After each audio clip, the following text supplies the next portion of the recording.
सुप्रभात बच्चों, आज हम आपकी पाठ्य पुस्तक हिंदी के पाठ 1 का अध्ययन करेंगे जिसका शीर्षक है भाषा और व्याकरण। तो चलिए पाठ को पढ़ते हैं, जानते हैं भाषा के विषय में, व्याकरण के विषय में सभी बातें विस्तार पूर्वक पाठ को शुरू करते हैं। पाठ 1 भाषा और व्याकरण। सबसे पहले भाषा के विषय में जानते हैं। भाषा शब्द संस्कृत की भाष धातु से बना है जिसका अर्थ है बोलना। अतः मनुष्य बोलने के लिए जिन ध्वनियों का प्रयोग करता है उसे भाषा कहते हैं। भाषा के अभाव में सुसंगठित समाज की कल्पना भी कर पाना संभव नहीं है। अपने भावों और विचारों को बोलकर तथा लिखकर दूसरों के समक्ष प्रकट करने का तथा दूसरों के विचारों को पढ़कर तथा सुनकर ग्रहण करने का सबसे सुगम साधन भाषा है। तो बच्चों, जो भाषा शब्द की रचना हुई है ना, वो भाष धातु, जो कि एक संस्कृत भाषा की धातु है, भाष धातु, जिसका अर्थ होता है बोलना। तो मनुष्य जब बोलता है, बोलने के लिए जिन ध्वनियों का, आवाजों का प्रयोग करता है उसे भाषा कहा जाता है। क्योंकि भाषा के बिना हम एक सुसंगठित मतलब एक अच्छे से समाज की कल्पना नहीं कर सकते जहां पर सारी चीजें व्यवस्थित रूप में हों। क्योंकि भाषा के द्वारा ही हम अपने विचारों को, भावों को बोलकर दूसरों के सामने प्रकट करते हैं, दूसरा उनको सुनकर समझता है, हम लिखकर दूसरों को अपनी बात बताते हैं, दूसरा पढ़कर उन बातों को समझता है। तो विचारों के आदान प्रदान का यही साधन भाषा कहलाता है। संसार में अनेक भाषाएं प्रचलित हैं, जैसे हिंदी, अंग्रेजी, संस्कृत, फ्रेंच, चीनी, जर्मन, रूसी, उर्दू, अरबी, स्पेनिश आदि। तो बच्चों, जो दुनिया है वो बहुत बड़ी है, वहां पर अनेक प्रकार की भाषाएं बोली जाती है, जैसे हिंदी हो गई, अंग्रेजी हो गई, संस्कृत हो गई, फ्रेंच हो गई, चीनी हो गई, जर्मन, रूसी, उर्दू, स्पेनिश हो गई, ये सब बोली जाती है। लेकिन हमारे देश भारत की राजभाषा हिंदी है। इसके अतिरिक्त हमारे संविधान में 21 अन्य भाषाओं को आधिकारिक भाषाओं के रूप में मान्यता दी गई। हमारी राजभाषा क्या है? हिंदी है। इसके अलावा 21 भाषाओं को और मान्यता प्राप्त है। हमारे संविधान में टोटल 22 भाषाओं को मान्यता प्राप्त है, हिंदी को मिलाकर। इस प्रकार भारत की कुल आधिकारिक भाषाएं 22 हैं, जो इस प्रकार हैं। 22 भाषाएं बोली जाती है हमारे देश भारत में। हिंदी, पंजाबी, उर्दू, कश्मीरी, बंगला, असमी, उड़िया, तमिल, तेलुगु, कन्नड़, मलयालम, संस्कृत, सिंधी, नेपाली, कोंकणी, मराठी, डोगरी, गुजराती, मणिपुरी, बोडो, मैथिली और संथाली, ये 22 भाषाएं हैं जिनको हमारे संविधान में मान्यता प्राप्त है। हम भाषा की परिभाषा पढ़ते हैं। जिस माध्यम से मनुष्य अपने भावों और विचारों को प्रकट करता है तथा दूसरों के भावों और विचारों को समझता है उसे भाषा कहते हैं। तो भाषा क्या हो गई? विचारों के आदान प्रदान का साधन, आदान प्रदान का माध्यम। अब आता है भाषा के रूप। भाषा के 2 रूप होते हैं, यानी कि 2 रूप में हम भाषा का प्रयोग करते हैं। पहली होती है मौखिक भाषा और दूसरी होती है लिखित भाषा। इन दोनों के विषय में जानते हैं बच्चों हम। मौखिक भाषा क्या होती है? जब हम बोलकर अपने विचार प्रकट करते हैं तो वह भाषा मौखिक भाषा कहलाती है। इसमें केवल ध्वनियों का ही प्रयोग किया जाता है। हम अपनी बात दूसरों को बोलकर समझाते हैं, सामने वाला उसको सुनकर समझता है। इसमें केवल ध्वनियों का प्रयोग, यानी कि केवल आवाजों का ही प्रयोग किया जाता है।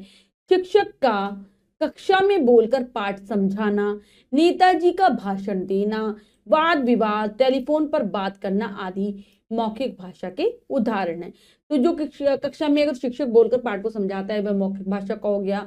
भाषण देना हो गया, वाद विवाद प्रतियोगिता जो होती है मौखिक रूप से, टेलीफोन पे बातचीत, ये सब मौखिक भाषा के ही उदाहरण है। अब आती है लिखित भाषा। जब हम लेखनी द्वारा अपने विचार प्रकट करते हैं तो वह भाषा लिखित भाषा कहलाती है। पत्र, पुस्तकें, समाचार पत्र, फैक्स आदि लिखित भाषा के उदाहरण हैं।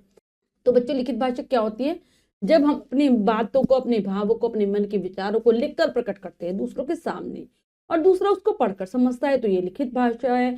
पत्र हो गया, पुस्तकें हो गई, समाचार पत्र, फैक्स, ये सब क्या है? लिखित भाषा के उदाहरण है। अब आती है मातृभाषा। माता और परिवार से सीखी भाषा को मातृभाषा कहते हैं। तो बच्चों, मातृभाषा क्या होती है? जो हम अपने परिवार में सीखते हैं, हमारी माता के द्वारा जो बोली जाती है भाषा, वही हमारी मातृभाषा होती है। जैसे हिंदी भाषा भाषी परिवार में जन्मे बालक की मातृ हिंदी और तमिल भाषी परिवार में जन्मे बालक की मातृभाषा तमिल होगी। मतलब जो जिस भाषी परिवार में बच्चा जन्म लेता है वो वही प्रकार की भाषा को बोलना सबसे पहले सीखता है और वही उसकी मातृभाषा होती है। अब आती है मानक भाषा। मानक भाषा क्या होती है जानते हैं। भारत विविधता से भरा देश है। यहाँ कई भाषाएं, उपभाषाएं और बोलियां बोली और समझी जाती है। तो बच्चों हमारा देश बहुत बड़ा है। यहाँ पर विभिन्न प्रकार की भाषाएं, उपभाषाएं, बोलियां बोली और समझी जाती हैं। लेखन में एक रूपता बनाए रखने के लिए भाषाविदों ने लिपि, चिन्हों, वर्णों का मानक रूप निर्धारित किया है, जिसे मानक भाषा कहते हैं। इसका प्रयोग पाठ्य पुस्तकों, समाचार पत्रों आदि में किया जाता है। तो भाषा की एक रूपता रहे, सभी लोग उस भाषा को अच्छे से समझ पाए, सीख पाए, इसके लिए जो भाषा के बड़े बड़े विद्वान होते हैं, भाषा के वैज्ञानिक होते हैं, वो कुछ लिपि चिन्हों को मानक रूप में निर्धारित कर देते कि यही ऐसा ही सब लोग लिखेंगे तो इसको माना जाएगा, मान्यता मिलेगी। तो वो मानक भाषा का रूप धारण कर लेते हैं, वही चिन्ह। तो जो हम पाठ्य पुस्तकों में भाषा देखते हैं, समाचार पत्रों में देखते हैं, वो मानक भाषा का ही रूप होता है। अब आती है अंतरराष्ट्रीय भाषा। क्या होती है जानते हैं। जो भाषा विश्व के कई देशों में विचारों के आदान प्रदान और शिक्षा का माध्यम बन जाती है, उसे अंतरराष्ट्रीय भाषा कहते हैं। तो ऐसी भाषा को अंतरराष्ट्रीय भाषा की श्रेणी में रखा जाता है जो कई सारे विश्व के कई सारे देशों में बोली जाती है। वहां पर उसकी भाषा के माध्यम से विचारों का आदान प्रदान किया जाता है। तो अंग्रेजी क्या है। अंग्रेजी एक अंतरराष्ट्रीय भाषा है जो विश्व के अधिकांश देशों में समझी, बोली और लिखी जाती है। तो बहुत सारे देशों में अंग्रेजी भाषा का प्रयोग किया जाता है, बोली जाती है, लिखी जाती है, लोगों के द्वारा समझी जाती है, इसलिए एक अंतरराष्ट्रीय भाषा है। अब आता है बोली। किसी क्षेत्र विशेष में बोली जाने वाली जन सामान्य की भाषा को बोली कहते हैं। अपने क्षेत्र से बाहर इसका कोई विशेष प्रभाव नहीं होता। बोली में प्राय साहित्य रचना भी नहीं होती, लेकिन बोली का थोड़ा विकास होने पर उसका क्षेत्र बढ़ जाता है और उसमें साहित्य निर्माण होने लगता है। खड़ी बोली इसका मुख्य उदाहरण है। यह एक समर्थ भाषा हिंदी का रूप ले चुकी है। विश्व की कई अन्य भाषाएं भी बोलियों से विकसित हुई हैं। तो बोली बच्चों, बोली भाषा का ऐसा रूप है जो बहुत ही छोटे से क्षेत्र में बोला जाता है। सीमित क्षेत्रों में वहां के लोगों के द्वारा बोली जाने वाली भाषा ही बोली होती है। अपने क्षेत्र से बाहर अगर आप इसको बोलते हैं, इसका कोई प्रभाव नहीं पड़ता, इसमें साहित्य की रचना भी नहीं होती। लेकिन कई बार ऐसा होता है बोली का विकास हो जाता है, उसका क्षेत्र बढ़ जाता है, तो उसमें साहित्य निर्माण होने लगता है। फिर वो बोली नहीं रहती, वो उपभाषा और भाषा का रूप धारण कर लेती है, जैसे कि खड़ी बोली के साथ हुआ है। ठीक है, ऐसे और भी कई बोलियां हैं जिन्होंने बाद में भाषा का रूप ले लिया है। अब आती है लिपि। भाषा के लिखने की विधि या ढंग को लिपि कहते हैं। विश्व की भिन्न भिन्न भाषाएं भिन्न भिन्न लिपियों में लिखी जाती हैं। तो बच्चों, भाषा को जो लिखने के लिए हम जिन चिन्हों का, जिस ढंग का प्रयोग करते हैं, वही लिपि कहलाता है। जो चिन्ह है, वो जो तरीका है, जो विधि है, वही लिपि है। भाषा को लिखित रूप मतलब भाषा को जब लिखित रूप प्रदान किया जाता है, लिखने का जो ढंग है वही लिपि है। बहुत सारी भाषाएं विश्व में, तो उनकी लिपियां भी अलग अलग ही होती हैं। हर भाषा को की अपनी अलग लिपि होती है। ठीक है, कुछ भारतीय एवं विदेशी भाषाएं तथा उनकी लिपियां तालिका के माध्यम से दी गई हैं, उनको पढ़ लेते हैं। भाषाएं, लिपियां। भाषाएं, लिपियां। हिंदी की देवनागरी, उर्दू की फारसी लिपि होती है। संस्कृत की भी देवनागरी होती है। अंग्रेजी की रोमन होती है। पंजाबी गुरुमुखी लिपि में और फ्रेंच रोमन लिपि में लिखी जाती है। बांग्ला लिपि में लिखी जाती है। ठीक है, इनको आप याद करने का प्रयास करेंगे। अब आता है व्याकरण। जानेंगे व्याकरण क्या होता है। प्रत्येक भाषा के अपने कुछ नियम होते हैं जिनका ज्ञान होने पर ही हम भाषा को शुद्ध रूप से लिखना, पढ़ना और बोलना सीखते हैं। अर्थात भाषा को शुद्ध बोलने, पढ़ने एवं लिखने के नियमों का संकलन ही व्याकरण कहलाता है। तो बच्चों, हर भाषा है उसका अपना अलग एक व्याकरण है। व्याकरण क्या करता है, उस भाषा के नियमों के विषय में हमें बताता है, नियमों की जानकारी देता है, जिससे क्या होता है कि हम उस भाषा को शुद्ध रूप में पढ़ना, लिखना, बोलना सीख जाते हैं। तो जो शास्त्र हमें भाषा को शुद्ध रूप से पढ़ना, बोलना सिखाता है, वही व्याकरण है। अगर हमें व्याकरण का ज्ञान नहीं होगा तो हम किसी भी भाषा को अच्छे से समझ नहीं पाएंगे, बोल नहीं पाएंगे और लिख भी नहीं पाएंगे। वास्तव में भाषा के मार्ग में व्याकरण उस यातायात पुलिस की तरह है जो भाषा को मनमाने प्रयोग से रोकता है। व्याकरण के अभाव में भाषा की शुद्धता और एकरूपता को बनाए रखना अत्यंत कठिन हो जाता है। तो ये उस इसकी तुलना यातायात पुलिस से की गई है व्याकरण की, कि जिस प्रकार से यातायात पुलिस हमें मनमाने ढंग से गाड़ी चलाने से रोकती है, इसी प्रकार से ये भी हमें भाषा का मनमाने ढंग से प्रयोग करने से रोकता है। अगर हम व्याकरण के नियमों को नहीं जानते तो हम भाषा को शुद्ध रूप में लिखना नहीं सीख पाते, भाषा की एकरूपता यानी कि मानक भाषा को भी नहीं जान पाते हैं। परिभाषा है, जिस शास्त्र के द्वारा हम भाषा को शुद्ध बोलना, पढ़ना और लिखना सीखते हैं उसे व्याकरण कहते हैं। अब आते हैं व्याकरण के विभाग, यानी कि किन चीजों से मिलकर व्याकरण की रचना हुई है। व्याकरण के 3 अंग होते हैं, 3 चीजों से मिलकर बना है। पहला है वर्ण विचार, दूसरा है शब्द विचार और तीसरा है वाक्य विचार। इनके बारे में जानते हैं क्या होते हैं। पहला है वर्ण विचार। इस संघ में वर्णों के लिखने व उच्चारण करने के ढंग तथा वर्णों के भेद आदि के संबंध में विचार किया जाता है। तो बच्चों, वर्ण विचार हमें क्या सिखाता है कि किस प्रकार से हम भाषा को में जो वर्ण है, जो भाषा की सबसे छोटी इकाई है, मूल इकाई है, उसको हम किस प्रकार से लिखते हैं, किस प्रकार से उसके भेद होते हैं, ये सब जानते हैं हम वर्ण विचार में। शब्द विचार आता है नंबर 2। इस संघ में शब्दों के भेद, उत्पत्ति, प्रकार, बनावट और उच्चारण आदि के संबंध में विचार किया जाता है। तो शब्द विचार हमें बताता है कि किस प्रकार से शब्दों की उत्पत्ति हुई है, किस प्रकार से वो बने हैं, उनकी रचना है, उनकी बनावट क्या है, इस सारी बातों को हमें शब्द विचार में पता चलता है। अब आता है वाक्य विचार। इस अंग में वाक्यों के भेद, रचना, प्रयोग आदि के संबंध में विचार किया जाता है कि वाक्यों की रचना किस प्रकार से हुई, उसके कितने भेद हैं, किस प्रकार से हम वाक्यों का प्रयोग करेंगे, ये सब हमें वाक्य विचार में पता चलता है। अब आता है साहित्य। साहित्य प्रत्येक भाषा में ज्ञान का भंडार है। हिंदी, अंग्रेजी, इतिहास, भूगोल आदि सभी विषय ज्ञान के भंडार हैं। तो जितनी भी भाषाएं, विषय हैं, सभी ज्ञान से भरे होते हैं, ज्ञान का भंडार होते हैं। इनमें समाज अथवा देश के विद्वत जनों व सामान्य लोगों के भाव, विचार, अनुभव आदि सम्मिलित होते हैं, जो समाज का हित करने में सहायक होते हैं। तो जो शास्त्र समाज का पथ प्रदर्शक बने वही साहित्य कहलाता है। तो जितने भी विषय हैं उसमें समाज में बहुत विद्वान लोग हैं, उनके विचार का, उनके अनुभवों का समावेश किया गया है, उनके मन में जो भाव होते हैं ये सब सम्मिलित होते हैं। तो साहित्य एक ऐसा ज्ञान का कोश होता है जिसके द्वारा क्या होता है, समाज का की भलाई होती है, समाज को वो रास्ता दिखाने का काम करता है, समाज की भलाई के लिए कार्य करता है, वही साहित्य कहलाता है। तो किसी भी भाषा के ज्ञान का संचित कोश साहित्य कहलाता है। इसकी परिभाषा है कि पूरी जो मान लो किसी भी कोई भी भाषा है, उसका जो ज्ञान है, उसमें जो अच्छी बातें हैं, समाज की भलाई करने वाली बातें हैं, उसका जो पूरा खजाना हो गया, पूरा कोश हो गया, वही साहित्य है।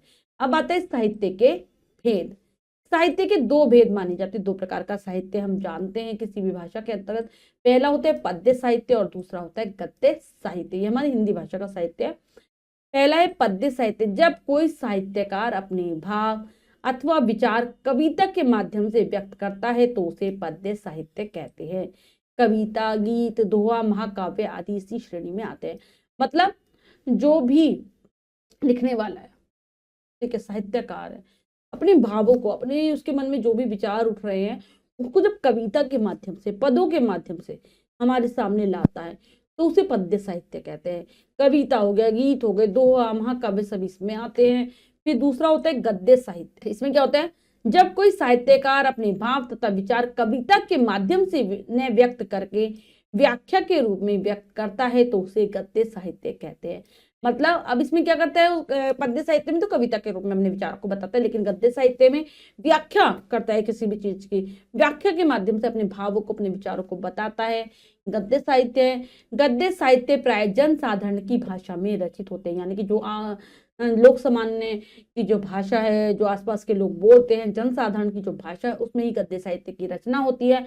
और इसमें क्या क्या आते हैं, कहानी हो गए, निबंध, पत्र, संस्मरण, नाटक, एकांकी, उपन्यास आदि गद्य साहित्य के विषय, ये सब गद्य साहित्य के अंतर्गत आते हैं। अब हमने जो भी सीखा उसको एक बार दोहरा लेते हैं। हमने सीखा के अंतर्गत जिस माध्यम से मनुष्य अपने भावों और विचारों को प्रकट करता है तथा दूसरों के भावों और विचारों को समझता है उसे भाषा कहते हैं। जिसके द्वारा अपने भावों को और विचारों को बताए और दूसरों के भावों विचारों को समझे, वही भाषा है। भाषा के 2 रूप होते हैं, मौखिक तथा लिखित भाषा। माता तथा परिवार में से सीखी भाषा को मातृभाषा कहते हैं।